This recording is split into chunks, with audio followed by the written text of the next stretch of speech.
Hello everyone.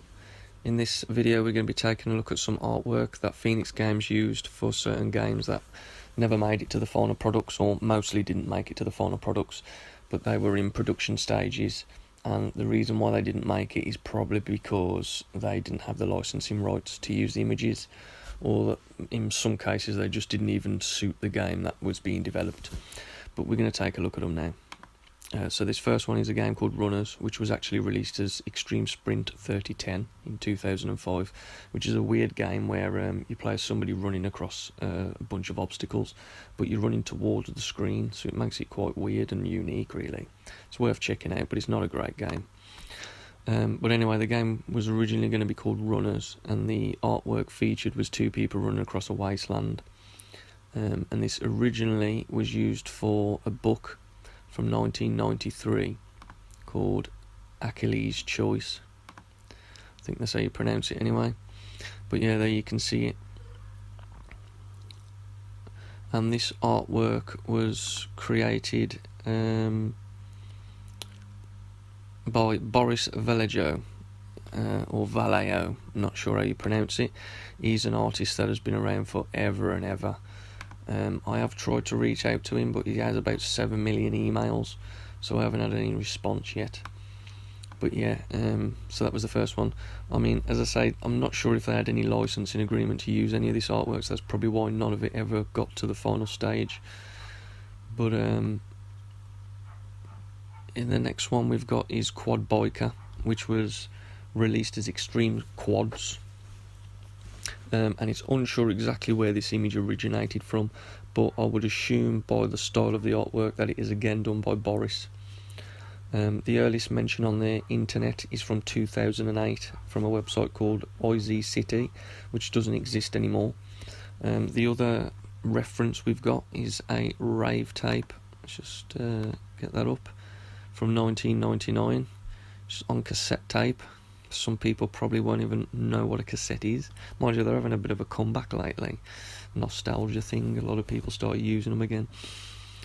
So yeah, that's from Ukraine as well, so we don't have any other early reference of that so far. There's another one that they used. Moving on, we'll get to Family Fun. Right, so Family Fun is a game on the PS2 that was finally released as Arcade Action 30 Games.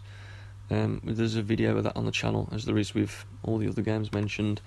And this was originally, the artwork was a man sipping on some weird drink. Well, a man, he's a blue ball with sunglasses on.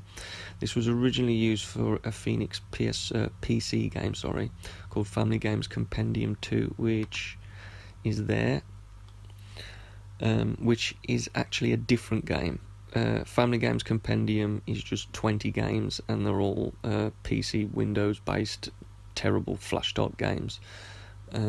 So it's not the same game, it's just the same cover, but that was never actually released. And the first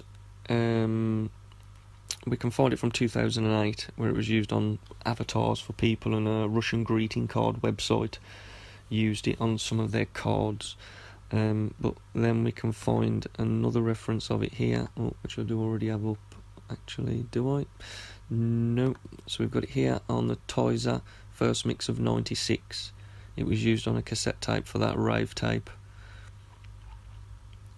So yep, not exactly sure where it actually originated from. From the style of it, I doubt it would have been Boris that would have done that one.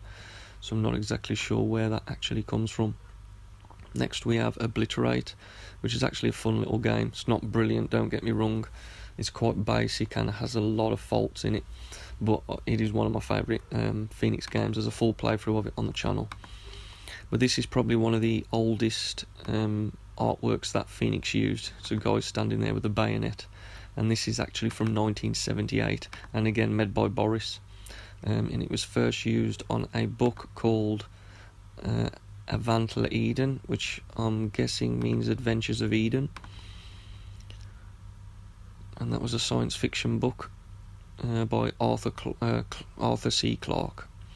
And then again it was used in when was it used? 1983 for a book called The Mercenary by Jerry Pennell.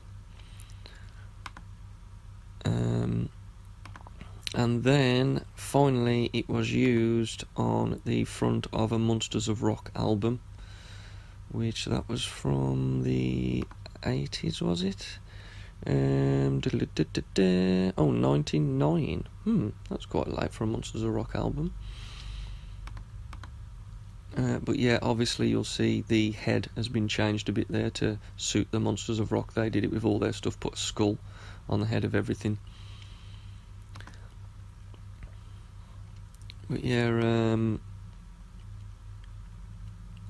yeah, as I say, it's unsure if Phoenix had a license to use any of these, but definitely with this one the image was changed because the game has got absolutely nothing to do with that picture. It's like a game, it's like a on rails shooter where you just move a crosshair and shoot little aliens on the screen. But finally we've got California Surfing 2. Now this is a strange one because this one never actually got released on the PS2. It was originally several different PS1 games, and the first time Phoenix used it was in a 2003 game called All-Star Water Sports, which we'll see it was used on the menu screen there for the windsurfing mode. But before that it was also, well, this game mode, the windsurfing game mode, was also featured in another Phoenix game called All-Star Action, which is actually like a demo disc of about 15 different Phoenix games, and they take like a level or two from each game and plonked them on one disc as a full title. So you get all these, one level from all these, and then a level from a bunch of racing games as well. But the image was originally first used by Midas on their game called Windsurfer's Paradise. Now this is actually just the windsurfing mode. So the Phoenix version has got 3 different other modes, and we got 2 surfing modes and a jet ski mode as well. So I mean, if you're gonna get one, get this version, but none of them are very good, to be honest. They're all quite terrible. I believe there might be footage of this on my channel, but I'm not sure. I don't think I've really done many of the PS1, so I've just borrowed this off La Bible de Jeux Video, the Bible of the video games. So thank you for letting me steal your video, well, a screenshot of your video. But yeah, how's he doing? Doesn't have his subscriber. Oh, it does. 1,034 subscribers. We'll give him a subscribe. Right then, but yeah, so we're not exactly sure where this image originally came from, but you can still find it today on tons and tons of stock image websites. So yeah, but as I say, the reason why these never made the final product, well, that one obviously has nothing to do with the game. Not really sure with that one, because they probably would have sold more copies than the actual cover they used, because if we pull that up,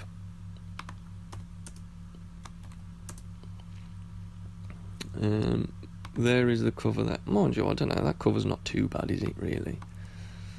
Yeah, I kind of like that cover, but I don't know, maybe they'd have sold more with that. Would have been more interesting, more eye-catching for kids. Quad Boyka, I don't know why they never used that, because that would have been much a better cover than what they used. Let's check that one out, see if you agree on that one.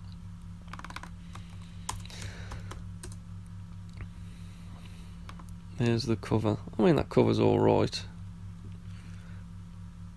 but I like that one much more. We got a, where's it gone? I don't know where it's even gone now. Do we not have a close up of that one? But yeah, I would have preferred that cover. I don't know, it looks a bit more mean, but maybe that's why they didn't choose it. But I'm assuming they probably didn't have any licenses to it, to use it commercially, because these images are just all over the web. Again, that one, the image for that Extreme Sprint 3010 is quite basic. I believe that one would have done a lot better.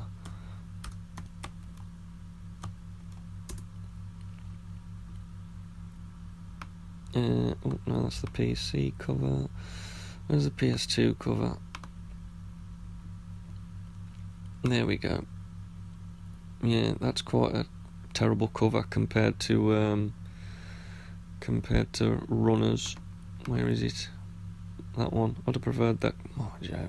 Now I compare them and look at them side by side. You think, would it have suited? But yeah, it's until we can get in touch with Boris himself, it's unconfirmed whether they actually had any commercial license to use his images. But I'm guessing they didn't, which is why they didn't use them. I wouldn't think it was more to do with because like this one and the quad Boyka, I think they probably would have chose those, to be honest, rather than the ones they did go with.